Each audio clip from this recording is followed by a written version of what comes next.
There are many beautiful islands all over the planet. Some of them are beautiful destinations which many people head to for vacation spots or just to get away from society. But stunning as they may be, there are islands that hold just as much danger as they hold beauty.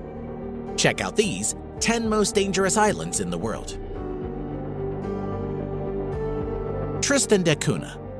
The British island group of Tristan da Cunha stands profoundly alone in the South Atlantic. It is the world's most remote inhabited island. It is so precariously occupied that when a volcanic vent erupted in 1961, the whole population was evacuated to England.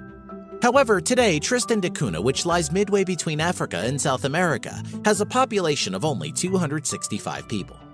Tristan da Cunha's only settlement, Edinburgh of the Seven Seas, is built on the flat below the 6,765-foot volcano Queen Mary's Peak. Smack in the middle of nowhere, it is 1,243 miles from St. Helena, which is its closest neighbor with residents, 1,491 miles from South Africa, and 2,088 miles from South America. The dangerous part of this island is still its active volcano.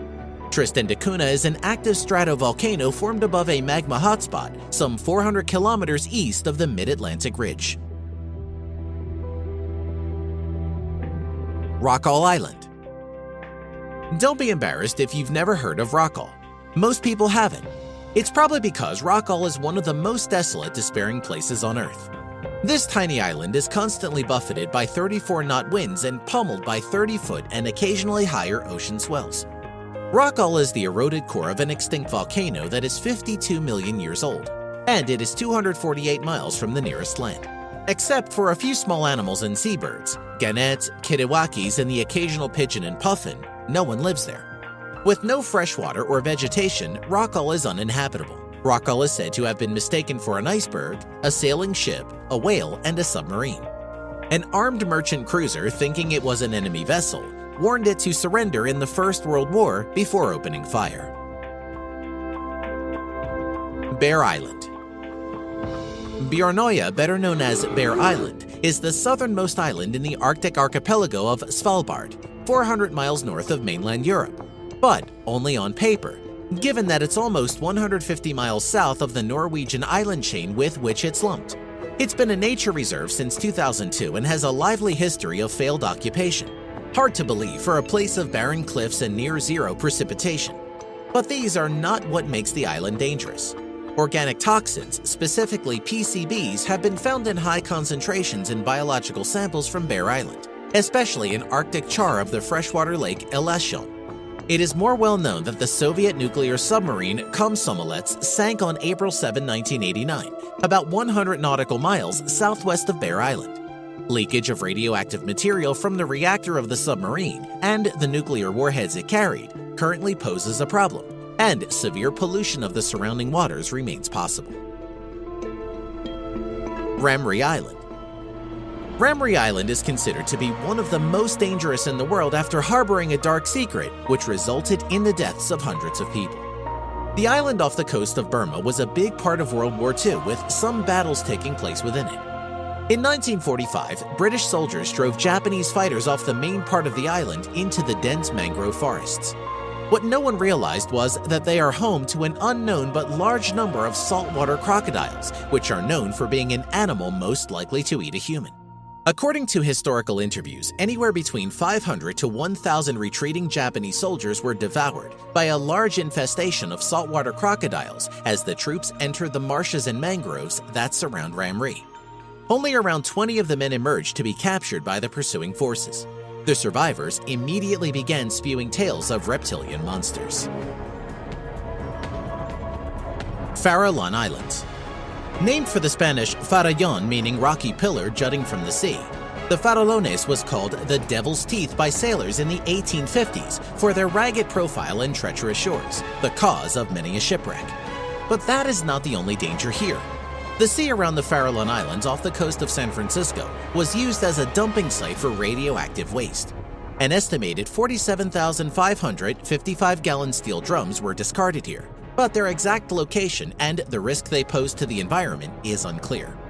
It is also believed that attempting to remove them would cause more damage than leaving them untouched. There is also an extensive elephant seal population, which attracts scores of great white sharks. Hashima Island. Located 15 kilometers from Nagasaki, is reputed to be a tourism heaven on Earth. However, it contains the graves of hundreds of Chinese. Hashima Island could once claim the title of the most densely populated spot on the planet. The thousands of Japanese workers, as well as forced laborers from China and Korea who toiled in the island's deep mine shafts during World War II, are long gone. At its peak, more than 5,000 people worked and lived within the seawall that encircles the small island. The mines were closed in 1974 and the island was abandoned. Most of the massive concrete buildings are still standing though, which gives this island the aura of a floating ghost town or an old battleship. It's become a destination for adventurers, and it was turned into an evil villain's lair in the James Bond film Skyfall.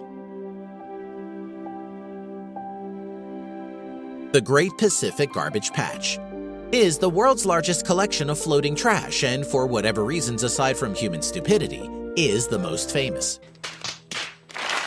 It lies between Hawaii and California and is often described as being larger than Texas, even though it contains not a square foot of surface on which to stand. It also cannot be seen from space, as is often claimed. Microplastics make up 94% of an estimated 1.8 trillion pieces of plastic in the patch, but that only amounts to 8% of the total tonnage.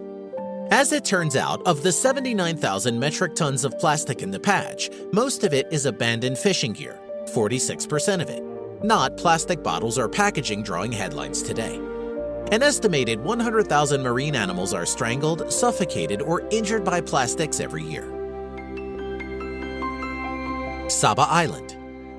The island of Saba rises majestically from clear azure waters, stretching its summit to caress the clouds. It is like no other Caribbean destination. Untouched by the quickening pace of the modern world, an island caught within a moment. This Caribbean island in the Lesser Antilles chain is a special municipality of the Netherlands. Saba is primarily known for its diving, and it has a wealth of scuba and snorkel opportunities, rivaling those of much larger destinations. However, if you ever want to visit, make sure it's during the winter.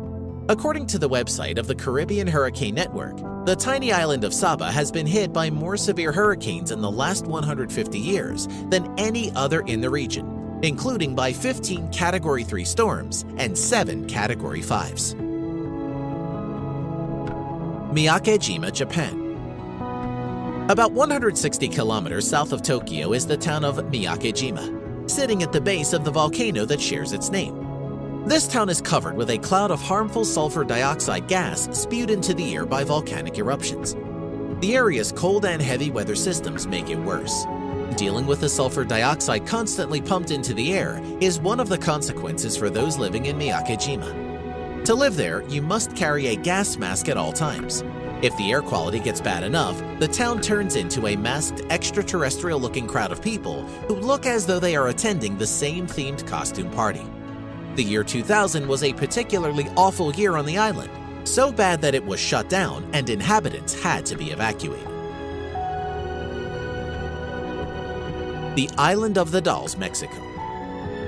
The Island of the Dolls, or in Spanish, La Isla de las Muñecas, is one really creepy spot. The island, which is fairly close to Mexico City, is overflowing with dolls hanging from trees. Myths abound about the island. Legends say that a young girl drowned there, the man who found her later finding a doll floating where the girl had been. Out of respect, he strung the doll up to a tree, but despite his act of reverence, he felt haunted by the spirit of the girl and began to hang more and more dolls to please her. There are hundreds of dolls there today, many of which have severed limbs or are decapitated or mutilated in some way. The effect of these lifeless figures swaying in the breeze is understandably macabre, and unsettling stories are plentiful. We hope you enjoyed our video. Let us know in the comments which one you think is the most dangerous. And if you like the video, click the subscribe button and you'll be notified when we release a new one. We appreciate you and want to thank you for watching.